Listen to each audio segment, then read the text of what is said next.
Hello students, last lecture में हमने क्या देखा? चैप्टर नंबर 2 में लास्ट टॉपिक था preparation of plaster of Paris या तो जिप्सम की प्रिपरेशन कैसे हम करते हैं और उसका जो एडवांटेज, उसका जो यूजेस थे वो देखे। तो आज हम स्टार्ट करते हैं चैप्टर नंबर 3 जिसका नाम है मेटल्स एंड नॉन मेटल्स। उसमें सबसे पहला उसका हम डिफरेंस देख लेते हैं। फर्स्ट है मेटल्स के लिए वैलेंस इलेक्ट्रॉन्स। अब दोनों में हमें वैलेंस इलेक्ट्रॉन की कंपैरिजन करनी है। तो सबसे पहले वैलेंस इलेक्ट्रॉन क्या है? तो वैलेंस इलेक्ट्रॉन हम उसको कहेंगे कि कोई भी मेटल है या तो कोई भी नॉन मेटल है, उसमें सेल प्रेजेंट होगी, सेल में इलेक्ट्रॉन प्रेजेंट होंगे और सबसे आउटर मोस्ट सेल में जो इलेक्ट्रॉन प्रेजेंट होते हैं उसको हम बोलते हैं वैलेंस इलेक्ट्रॉन। आउटर सेल में जो भी जितने नंबर ऑफ इलेक्ट्रॉन होंगे उसको हम क्या बोलेंगे? Valence electron. तो यहाँ पे हमें मेटल्स में फर्स्ट पॉइंट में ये दिया है कि इसमें जो मेटल्स है उसमें आउटर से में इलेक्ट्रॉन प्रेजेंट होते हैं, किसका नंबर होता है 1 2 या तो 3 होता है। इतने नंबर ऑफ इलेक्ट्रॉन प्रेजेंट होते हैं नॉर्मली मेटल्स में। तो ये कैसे होगा, ये हम कैसे पता करेंगे? तो आपको इसलिए इलेक्ट्रॉन कॉन्फ़िगरेशन पता होनी चाहिए। मे भी आपको याद नहीं है कि कैसे करते हैं, तो ये हम देख लेंगे हमारे नेक्स्ट चैप्टर, नेक्स्ट लेक्चर में, नेक्स्ट वीडियो में आप देखोगे। फर्स्ट हम एक एग्जांपल आपको देते हैं। सपोज हम एग्जांपल ले सोडियम का। सोडियम की इलेक्ट्रॉनिक कॉन्फ़िगरेशन है 1s2 2s2 2p6 and 3s1। क्यों? क्योंकि इसमें हमें 11 इलेक्ट्रॉन को फिल करना है। तो जो लास्ट वाला इलेक्ट्रॉन है 3s1 हमने बोला, तो last cell 3s1 last orbital उसमें एक इलेक्ट्रॉन प्रेजेंट है, तो उसका मतलब क्या हुआ? ये वैलेंस इलेक्ट्रॉन है, ठीक है, 1। अब मैं बात करती हूँ मैग्नीशियम की। मैग्नीशियम है, उसका एटॉमिक नंबर क्या है? 12 नंबर है उसका एटॉमिक नंबर। और बात करें हम इलेक्ट्रॉन की, कैसे फिल हुआ होगा, तो उसकी इलेक्ट्रॉनिक कॉन्फ़िगरेशन में बोल देती हूँ 1s2 2s2 2p6 है एंड 3s2 है। तो आउटर सेल में जो आउटर वाली ऑर्बिटल है 3s2 मैंने बोला, तो 3s2 वो क्या है? 2 वो इलेक्ट्रॉन है आउटर सेल में प्रेजेंट होते हैं, वो यहाँ पे कहा है कि वैलेंस इलेक्ट्रॉन। ठीक है, तो सेम हम एल्यूमिनियम का एग्जांपल लेते हैं। तो एल्यूमिनियम में भी इसकी इलेक्ट्रॉनिक कॉन्फ़िगरेशन क्या होगी?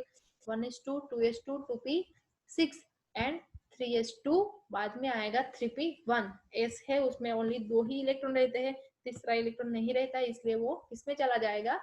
पी में चला जाएगा। और हमें क्या मिलता है? 3s2 3p1। तो ये आउटर सेल के एल एल में ये सब प्रेजेंट है, ठीक है, के एल और एम में ये प्रेजेंट है। 3 वाली जो सेल है एम में ये प्रेजेंट है। तो ये 3 इलेक्ट्रॉन हुए एल्यूमिनियम में। इसलिए यहाँ पे क्या बोला है कि जो मेटल्स होगी उसमें इलेक्ट्रॉन्स 1 2 या तो 3 प्रेजेंट होते हैं। तो ये आपको देखना है। ओके, यहाँ पे एक रूल है, यहाँ पे ऐसा लिखा होगा कि the less is the number. यहाँ पे ऐसा लिख लो आप, the less is the number the more is the active metal. जब ये इलेक्ट्रॉन कम हो गए, आउटर सेल में इलेक्ट्रॉन कम हो गए, सपोज ये 1 इलेक्ट्रॉन ही होता है, तो वो ज्यादा एक्टिव होती है। इसलिए आपको यहाँ पे क्या लिखना है? The less is the number the more active the metals. Metals more active होगी जब इलेक्ट्रॉन बैलेंस इलेक्ट्रॉन लेस होगी। इसका मतलब क्या हुआ कि वो एक इलेक्ट्रॉन होगा तो वो जल्दी से किसी को इलेक्ट्रॉन दे देगा और अपनी जो स्टेबल इलेक्ट्रॉन कॉन्फ़िगरेशन बना लेगा। इसका मतलब क्या है? अपना ऑक्टेट कंप्लीट कर लेता है। अगर नहीं होता है, वो कोई किसी के साथ जुड़ता नहीं है या तो किसी के साथ वो उसकी कैपेसिटी नहीं है ज्वाइंट होने की, तो वो क्या करता है? अपने पास जो इलेक्ट्रॉन है उसको ही वो किसी को दे देता है या तो रिमूव करके वो स्टेबल हो जाता है। तो मेटल की ये कैरेक्टरिस्टिक है। तो यहाँ पे आपको ये लिखना है कि less is the number, less is the number means less is the electron, valence electron, the more is the active metal। active metal होगी, जो मेटल होगी वो मोर एक्टिव होगी। अगर 2 इलेक्ट्रॉन रिमूव करना है, सपोज हम मैग्नीशियम ले, 2 इलेक्ट्रॉन रिमूव करना है तो उसको ज्यादा एनर्जी की जरूरत होगी। 1 इलेक्ट्रॉन रिमूव करना है तो कम एनर्जी की जरूरत होगी, और 2 इलेक्ट्रॉन रिमूव करना है तो ज्यादा इलेक्ट्रॉन की एनर्जी की जरूरत होगी, और 3 इलेक्ट्रॉन रिमूव करना है तो उससे भी ज्यादा एनर्जी की जरूरत होगी। तो इसलिए यहाँ पे आपको क्या लिखना है? The less is the number the more active the metals atom. ठीक है, अब आते हैं नॉन मेटल्स पे। क्या कहा है? They have 5 6 7 electrons in outer shell. Outer shells में इलेक्ट्रॉन कितने प्रेजेंट होते हैं? ऑलमोस्ट 5 6 या तो 7 इलेक्ट्रॉन प्रेजेंट होते हैं। The more is the number the more active the non metal. तो यहाँ पे डिफरेंस देख लो, यहाँ पे मैंने क्या आपको लिखवाया, the less is the number the more the active metal, पर यहाँ पे क्या है, the more is the number but the more is the non metal, non metal है मोर एक्टिव होगी। तो 5 6 7 कैसे होगा, 5 इलेक्ट्रॉन किसी में प्रेजेंट होता है, वो आपने देखा है कि 5 वैलेंस इलेक्ट्रॉन प्रेजेंट किस में होंगे। तो सपोज मैं आपको एक एग्जांपल देती हूँ नाइट्रोजन का। नाइट्रोजन की जो इलेक्ट्रॉनिक कॉन्फ़िगरेशन है वो कौन सी है, एटॉमिक नंबर उसका 7 है। तो चलो हम इलेक्ट्रॉन फिल करते हैं 1s2, 2s2 होगा, बाद में 1s2 2s2, बाद में 2p। कितने इलेक्ट्रॉन फिल करने बाकी है, 3 बाकी है, तो 2p3 होगा। तो वैलेंस सेल ले लो, वैलेंस सेल 2 वाली जो सेल है उसको हमें काउंट करना है, जो आउटर सेल है। 1 वाला तो हो गया 1s2, बाद में 2 वाला बाकी है, 3 इलेक्ट्रॉन p में बाकी है फिल करने को। तो 1s2 2s2 2p3, तो 2s2 2p3 total 5 electron valence shell में है। तो हम ऐसा बोल सकते हैं कि नॉन मेटल कौन है, नाइट्रोजन है, उसमें 5 इलेक्ट्रॉन वैलेंस इलेक्ट्रॉन है। अगर 6 की बात करें, 6 इलेक्ट्रॉन की, तो किसमें 6 इलेक्ट्रॉन प्रेजेंट हो गए वैलेंस इलेक्ट्रॉन, तो वो ऑक्सीजन का एग्जांपल ले सकते हैं। या तो 7 इलेक्ट्रॉन की बात करें तो वो हम क्लोरीन का एग्जांपल ले सकते हैं।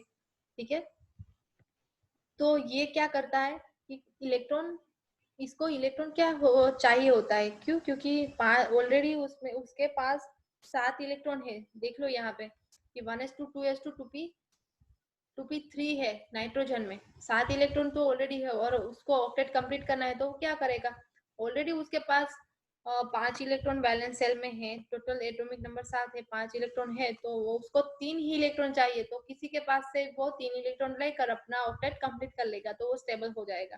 ठीक है, तो यहाँ पे ऑक्सीजन के पास बैलेंस इलेक्ट्रॉन कितने हो गए, 6 हो गए, एटॉमिक नंबर 8 है, 6 बैलेंस इलेक्ट्रॉन हो गए, तो उसको 2 ही इलेक्ट्रॉन चाहिए ऑक्टेट कंप्लीट करने के लिए। ऑक्टेट का मतलब क्या है, उसको 8 इलेक्ट्रॉन चाहिए होगा स्टेबल बनने के लिए। ये रूल है ऑक्टेट का रूल, तब भी वो जो मॉलिक्यूल बनता है वो स्टेबल कहलाता है जब ऑक्टेट रूल फॉलो होता है।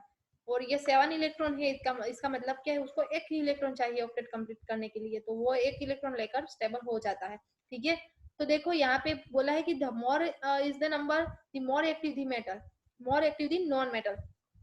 तो यहाँ पे मोर इज द नंबर है, मोर वैलेंस इलेक्ट्रॉन है, और वो मोर एक्टिव है। क्यों मोर एक्टिव है, क्योंकि उसको एक ही इलेक्ट्रॉन चाहिए, इसको एक ही इलेक्ट्रॉन चाहिए, इसको 2 इलेक्ट्रॉन चाहिए, और इसको 3 इलेक्ट्रॉन चाहिए। तो जिसको कम इलेक्ट्रॉन चाहिए वो डायरेक्ट एक इलेक्ट्रॉन लेकर अपना ऑक्टेट कंप्लीट कर लेता है। 2 इलेक्ट्रॉन चाहिए, उससे थोड़ा एनर्जी किसी के पास से लेनी पड़ती है, या तो उसको देनी पड़ती है, बाद में उसकी रिएक्शन होती है। और 5 इलेक्ट्रॉन है, बैलेंस सेल में 5 इलेक्ट्रॉन है, उसको 3 इलेक्ट्रॉन चाहिए, तो ऑक्टेट कंप्लीट करने में थोड़ी एनर्जी ज्यादा चाहिए होगी, तो इतना मोर स्टेबल नहीं होगा, मोर एक्टिव नहीं होगा। जितना 7 इलेक्ट्रॉन वाला जो भी नॉन मेटल होगा वो ज्यादा स्टेबल होगा, और 5 इलेक्ट्रॉन बैलेंस इलेक्ट्रॉन होगा तो वो इतना स्टेबल, इतना एक्टिव नहीं होगा। इसलिए आपको यहाँ पे लिखा है कि the more is the number the more active the non metal. Okay, चलो नेक्स्ट पॉइंट पे आते हैं, फॉर्मेशन ऑफ आयंस। आयंस का फॉर्मेशन कैसे होता है। अब आयंस के बारे में आपने सुना होगा कि सोडियम क्लोराइड है तो उसमें केटायंस और एनायंस प्रेजेंट होते हैं। केटायंस किसको बोलते हैं, जिसके पर पॉजिटिव चार्ज होता है। एनायंस हम किसको बोलेंगे, जिस पर नेगेटिव चार्ज होता है। तो यहाँ पे क्या कहा है कि आयंस का फॉर्मेशन मेटल्स में कैसे होता है। ठीक है, तो मेटल्स है वो क्या करती है, अपने पास अगर एक्स्ट्रा इलेक्ट्रॉन है तो वो क्या करती है, इलेक्ट्रॉन लॉस करती है और उसको प्लस में कन्वर्ट कर देती है। अब प्लस यहाँ पे क्यों आया, प्लस हम इसलिए बताते हैं कि इसमें जो इलेक्ट्रॉन रिमूव हुआ है उसकी कमी कमी रिप्रेजेंट करने के लिए हम क्या करते हैं, प्लस साइन, यहाँ पे प्लस साइन से हम रिप्रेजेंट करते हैं। ठीक है, और इसमें आप, मैंने आपको बोला कि भाई ये 11 नंबर का है, और उसकी जो इलेक्ट्रॉनिक कॉन्फ़िगरेशन है वो 1s2 2s2 2p6 और 3s1 है। ठीक है, 3s1 आउटर सेल में एक इलेक्ट्रॉन है, और वो एक इलेक्ट्रॉन क्या करेगा, रिमूव हो जाएगा और स्टेबल मॉलिक्यूल बना लेगा। यहाँ पे आपको आयन की मैंने प्रिपरेशन ओनली, आयन कैसे फॉर्म होता है वो बताया है कि उसमें से एक इलेक्ट्रॉन रिमूव होता है और पॉजिटिव चार्ज में उसका कन्वर्जन हो जाता है। तो जनरली ये केटायन के फॉर्म में केटायन का फॉर्मेशन होता है मेटल्स में, और जो नॉन मेटल्स है उसमें एनायन का फॉर्मेशन होता है। और ऐसा क्यों है, क्योंकि जो मेटल्स होती है उसमें आउटर सेल में एक दो या तो 3 ही वैलेंस इलेक्ट्रॉन होते हैं, इसलिए वो ऑलमोस्ट पॉजिटिव चार्ज में ही होगी। ठीक है, उसका जो भी उसमें से इलेक्ट्रॉन रिमूव होते तो वो पॉजिटिव चार्ज में ऑलमोस्ट उसका जो ऑक्सीडेशन नंबर होगा वो पॉजिटिव चार्ज में ही होगा, +2 में ही होगा। और अगर हम एनाइन की बात करते हैं तो एनाइन पे यहाँ पे हमने देखा कि भाई क्लोरीन है, उसके पास तो 7 इलेक्ट्रॉन है, 7 इलेक्ट्रॉन है आउटर सेल में, तो उसको तो 1 इलेक्ट्रॉन चाहिए, तो वो आराम से 1 इलेक्ट्रॉन लेकर क्या करता है, नेगेटिव चार्ज बना लेता है। वो थोड़ी ना ऐसा करेगा कि भाई 1 इलेक्ट्रॉन रिमूव करके वो अपने पास 6 इलेक्ट्रॉन रहने देगा, ऐसा करेगा भी नहीं, अपने आप तो नहीं करेगा। और ऐसा उसको करवाना है हमें कि क्लोरीन 1 इलेक्ट्रॉन रिमूव करता है तो उसमें तो काफी सारी हमें एनर्जी देनी पड़ेगी। क्यों देनी पड़ेगी? क्योंकि इसमें 7 इलेक्ट्रॉन है और 7 इलेक्ट्रॉन वो अपने आप अरेंजमेंट है उसकी, और हम वो अरेंजमेंट ब्रेक करके उसमें से 1 इलेक्ट्रॉन रिमूव करना है, तो उसमें तो हमें एनर्जी देनी पड़ती है, वो अपने आप रिएक्शन नहीं होती है। इसलिए जो अपने आप होती है रिएक्शन डायरेक्ट, वो इतना एक्टिव होगा तो डायरेक्ट किसी के पास से इलेक्ट्रॉन ले लेता है। तो हमें यही हमें सीखना है यहाँ से कि जो नॉन मेटल से वो ऑलमोस्ट नेगेटिव चार्ज में ही प्रेजेंट होता है, नेगेटिव चार्ज जल्दी वो बना लेता है। एटोमिसिटी थर्ड पॉइंट है मेटल के लिए, दे आर यूजुअली मोनोएटॉमिक। जो एटम्स होते हैं, मेटल्स होते हैं, वो जनरली मोनोएटॉमिक फॉर्म में होते हैं। वो हमें पता है कि हमने सुना, ऐसा नहीं सुना है कि Na2 होता है या तो Ca2 होता है, Al2 होता है, Zn2 होता है। वो स्टेबल है अपने आप, सोडियम के फॉर्म में या तो कैल्शियम के फॉर्म में या तो एल्यूमिनियम के फॉर्म में, ऐसे ही। और जो नॉन मेटल्स होते हैं वो जनरली पॉलीएटॉमिक फॉर्म में होते हैं। फॉर एग्जांपल ले लो, ये आपने सब ने सुना होगा, O2 है, N2 है, H2 है, Cl2 है, Br2 है या तो S8 है। ये सब गैसियस फॉर्म है और ये मोनोएटॉमिक में स्टेबल नहीं है। क्यों नहीं स्टेबल? क्योंकि नेचर में हमें जो ऑक्सीजन मिलता है, अगर सिंगल फॉर्म में वो हमें फ्री रेडिकल में मिलता है, तो वो फ्री रेडिकल ज्यादा स्टेबल नहीं है। तो डायरेक्टली कोई अपना वाला जो 1 इलेक्ट्रॉन वाला या तो फ्री रेडिकल कोई मिलता है तो उसके साथ अटैच हो जाता है। और ये जो O2 है वो डायरेक्ट एक फ्री रेडिकल O2 का हमें मिलेगा तो डायरेक्ट वो दूसरा जो फ्री रेडिकल होगा ऑक्सीजन का, उसके साथ अटैच होकर ऑक्सीजन बना लेता है, O2 बना लेता है। सेम नाइट्रोजन है, तो नाइट्रोजन को किस नंबर ऑफ इलेक्ट्रॉन कितने चाहिए? 3 चाहिए, क्योंकि उसके पास आउटर सेल में 5 इलेक्ट्रॉन है। और उसकी बात छोड़ो, पर ये जो N2 है वो अपने आप दूसरे नाइट्रोजन के साथ ज्वाइंट हो जाता है। और हाइड्रोजन है वो भी क्या करता है, फ्री रेडिकल होगा तो दूसरा फ्री रेडिकल वाला हाइड्रोजन हमें मिलेगा तो वो उसके साथ ज्वाइंट हो जाएगा। क्लोरीन का भी ऐसा है, ब्रोमीन का भी ऐसा है, और सल्फर का एसिड फॉर्म में है। तो सल्फर का हम देखेंगे चैप्टर नंबर 4 में कि एसिड यहाँ पे क्यों लिखा है। ठीक है, ओके। तो हम नेक्स्ट स्लाइड में इसका और डिफरेंस देखते हैं। टोटल 6 डिफरेंस है, 3 हमने देखे हैं।